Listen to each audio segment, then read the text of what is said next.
कौन से मंत्र का? जो यथार्थ मंत्र है, अटपट का नहीं। तो उसका उस मानसिक से भी 1000 गुना ज्यादा लाभ होता है।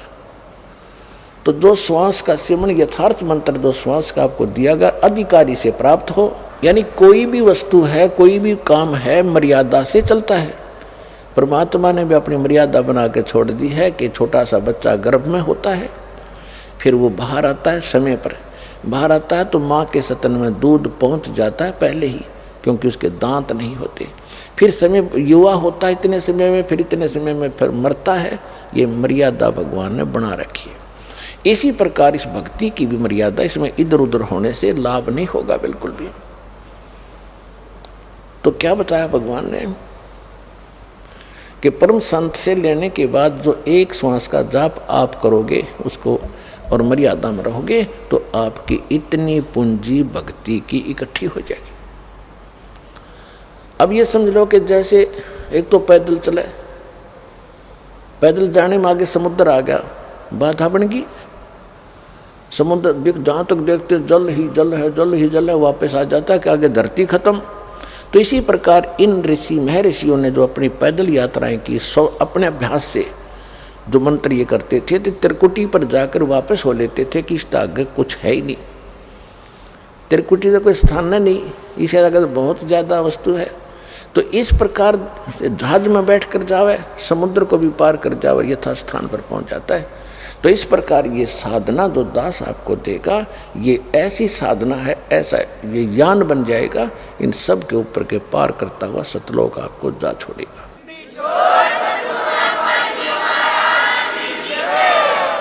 और जो कुछ भी हम इस शरीर के अंदर सुन रहे हैं, ये तो एक पिंड है, और इस पिंड के अंदर एक ब्रह्मांड का ही, इसमें जो कुछ भी हो रहा है वही सुनाई देता, वही दिखाई देता।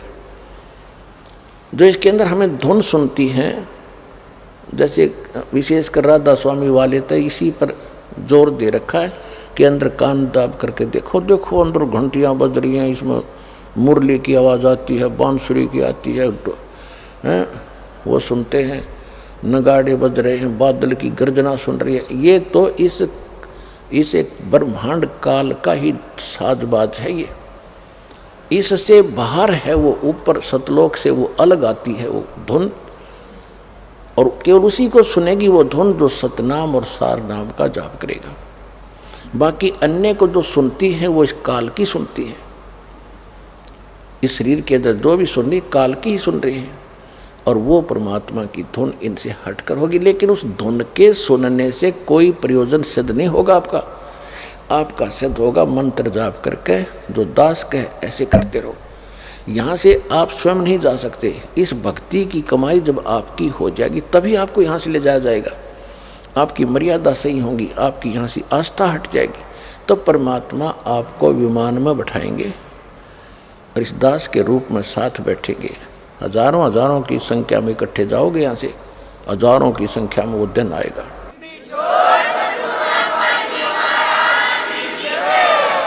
और ऐसे जाओगे जैसे कहीं घूमने फिरने जा रहे हैं, गुरुजी साथ हैं, सत्संग करने जा रहे होंगे, वहाँ सतलोक में जाकर पता लगा तुमने कि हम तो यहाँ आ गए भाई। नीचे ये कवर पड़ा रहेगा,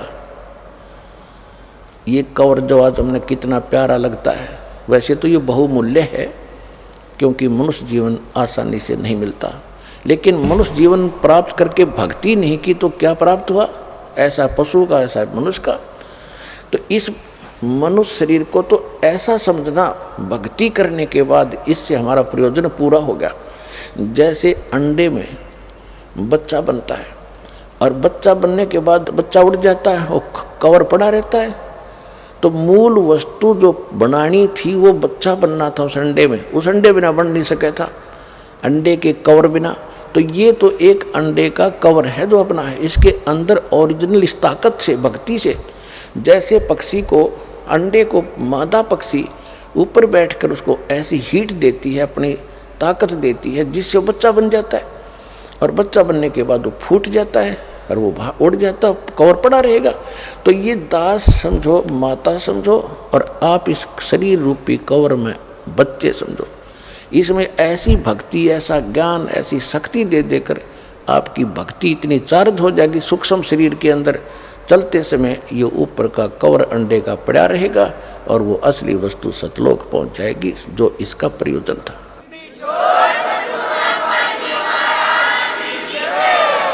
इसके विषय में सूक्ष्म वेद में गरीबदास साहिब जी ने कहा है, देह गिरी तो क्या हुआ, ये झूठी सब है पटीट, पक्षी उड़ गया आकाश को और चलते कर गया बीट। एक और उदाहरण दिया है कि ये जो शरीर है तेरा, ये तो खत्म होना है, यो अगर आपने भक्ति सही कर ली और सत भक्ति कर ली, कमाई इसकी इकट्ठी कर ली, तो ये बेशक गिरी रहो, ये तो ऐसी है उस समय तेरे लिए जैसे पक्षी उड़ते समय और बीट करके उड़ जाए। ये शरीर जो है मनुष्य का, ये तो बीट समझो, और ओरिजिनल वस्तु इसके अंदर एक सूक्ष्म शरीर है, उसमें यह भक्ति चार्ज हो जाएगी आपकी। उस भक्ति से चार्ज होने के बाद ये निकल कर चला जाएगा। आपको ऐसे समझो कि पक्षी बीट कर जाया कर, ऐसा शरीर रह जाएगा, इसकी कोई वैल्यू नहीं फिर। और जब तक ये आपके पास है, आपको उदाहरण दे दिया, अंडे बिना बच्चा नहीं बने, इस शरीर के बिना यो मोक्ष, और इसमें चार्जिंग नहीं हो सकती। और जब हमारा काम पूरा हो गया तो ये शरीर छूटेगा, तो छोड़ना पड़ेगा। जब बच्चा अंडे में ना निकलेगा तो अंडे में मरी जाएगा, तो खत्म हो जाएगा। इससे निकलेंगे, फिर ऐसे नहीं निकलेंगे जैसे पहले तो इसको मार पीट कर निकालते यम के दूत, और इस भक्ति की ताकत से आप 1 सेकंड में बाहर पाओगे इससे, और परमात्मा के विमान में और सतलोक जा रहे होगे। तो ये इतनी ताकत देगा आपको ये सतनाम। तो उसके बारे में जैसे हम आपको बहुत सी मर्यादा बताते हैं कि आपने ये त्यौहार आता है होली, इसके अंदर कुछ भी सहयोग नहीं देना है, पार्टिसिपेट नहीं करना है ना इस पर, क्योंकि हम ये देखो पुण्यात्माओं, इस ज्ञान से आपका मन हटेगा इन बकवादों से। एक भक्त बता रहा था कि हमने 10 वर्ष तक कोई त्यौहार मना कर नहीं देखा। हमारा एक परिवार है, चाचे ताऊओं का 10-12 घर हैं, 3-4 घर हैं, उनमें 10 मौत होगी, एक वर्ष में 2 हो जाती, कई मौत होगी। तो जो कोई भी त्यौहार हमने नहीं मनाया। त्यौहार निकट आवे और कोई ऐसा निकट संबंधी या कोई भाई या माँ बाप वो मर जा, युवा कोई ऐसे कोई बहन विधवा होगी, हमने कहता 10 साल हो गए त्यौहार नहीं मनाया कोई भी। अब इधर से होरी खेल रहे हैं, उधर कोई मृत्यु का संदेश आ जा, टक्कर मार रहा होता हो, अब खेल ले होरी, खेल के दिखा। इसे गंदे लोक में क्या करना था, क्या करने लग गए आप लोग। तो गरीबदास साहिब जी के पास गांव के लोग आए कि आओ महाराज होली खेल लेंगे। परमात्मा के बच्चे बोले भाई हम ये होली नहीं खेलते, हम होली खेलते हैं राम नाम की। राम नाम की होली जो खेलता उसको कभी हानि नहीं होती, दुख नहीं होता। और राम नाम की होली भी तभी खेली जाएगी जब हमारे पास राम का नाम सही होगा। तो राम नाम कौन सा है सही?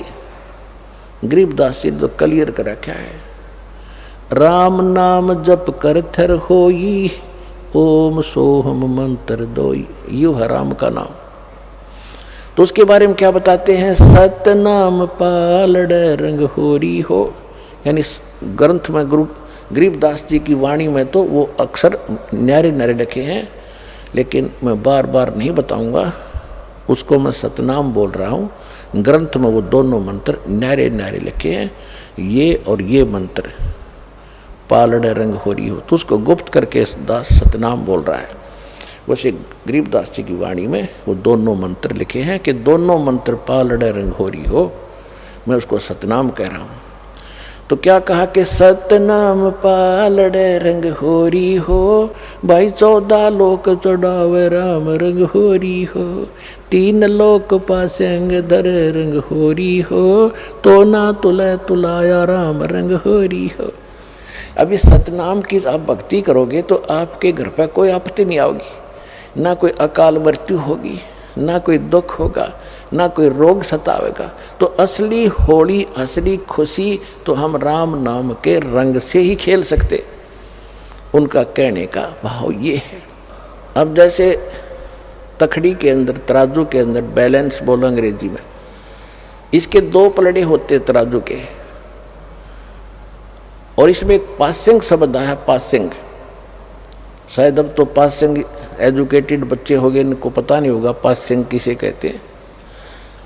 जब तखड़ी के अंदर, तराजू के अंदर कोई त्रुटि होती थी, अनबैलेंस्ड होती थी, उसमें जो उसको बैलेंस करने के लिए, उसकी वह त्रुटि रहित करने के लिए ऐसे चेक किया जाता था। हमारे घर पर हमारे पिताजी के पास ये दुकानदार बनिए लोग, सौदागर आते थे गेहूं, बाजरा, ज्वार मोल लेने के लिए, क्योंकि दास का जन्म एक किसान परिवार में हुआ।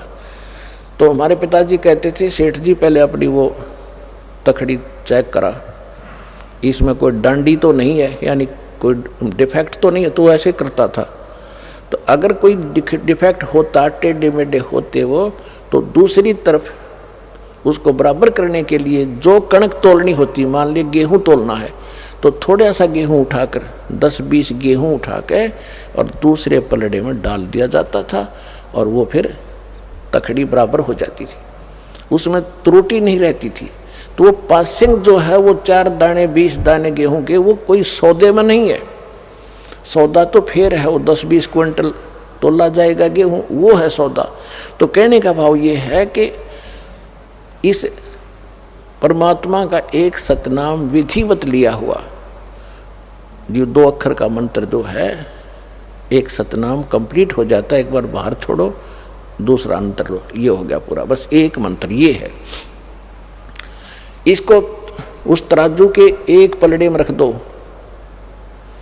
और यहाँ के 14 लोग चढ़ा दे, शिव जी का लोक, विष्णु का लोक, ब्रह्मा जी का लोक, दुर्गा का लोक, ये और ऊपर के ब्रह्म लोक, और ये जितने भी खेड़े हैं ये, और ऊपर के गोलोक वगैरह, ये ऐसे 14 लोक होते, तलातुल, ये सारे कहते ये एक साइड में चढ़ा दो। और 3 लोक तो पासंग रख दो, पासंग जिनका कोई सौदे में लिंक नहीं है। वो कौन कौन से 3 लोक? या पृथ्वी, स्वर्ग और पाताल लोक। अब पुण्यात्माओं, क्योंकि आपको ना तो कोई ज्ञान देने वाला मिला अपने को, और ना ही हमें सिद्धात्म मार्ग का ज्ञान है। जब आप इस ज्ञान से परिचित हो जाओगे तो ये छोटी मोटी जो आप कोई कोठी बंगले, कोई 150 एकड़ जमीन लेकर के अपने आप को धन्य मान बैठे हो, यो अंधेरा हटेगा आपका। अब कोई एमएलए बन जाता है, कोई सरपंच बन जाता है, बस पूछो मत, न फूला नहीं समाता, सरपंच बन गया, चेयरमैन बन जाता है, एमएलए बन जाता है, एक मंत्री, प्रधान, मुख्यमंत्री बन जाता छोटे से स्टेट का, तो उसकी खुशी का कोई ठिकाना नहीं होता। ये बच्चों के खिलौने लगेंगे आपको, जैसे बच्चे अनजान खेल रहे हो गुड़िया के साथ। और परमात्मा क्या बताते हैं कि जो धन, जो वस्तु, जो कमाई आप कर रहे हो, वो कितनी कीमत आपके पास इकट्ठी हो रही है। कबीर साहब कहते हैं, कबीर सब जग निर्धना, धनवंता ना कोय, धनवंता सो जानियो, जिस पे राम नाम धन होए। होए परमात्मा कहते सारा संसार निर्धन है, चाहे सारी पृथ्वी का शासक हो और चाहे इंद्र की गद्दी प्राप्त हो, देवताओं का भी राजा हो, मृत्यु के उपरांत उसके पास कुछ नहीं होगा, और आपके पास इतना धन होगा कि आपके लिए ये 3 लोक भी पासिंग होंगे, इनकी यूजलेस, 3 पूरी पृथ्वी भी यूजलेस आपके लिए। आपको ऐसा स्थान, ऐसा धन, ऐसी वस्तु वहाँ मिलेगी जाकर।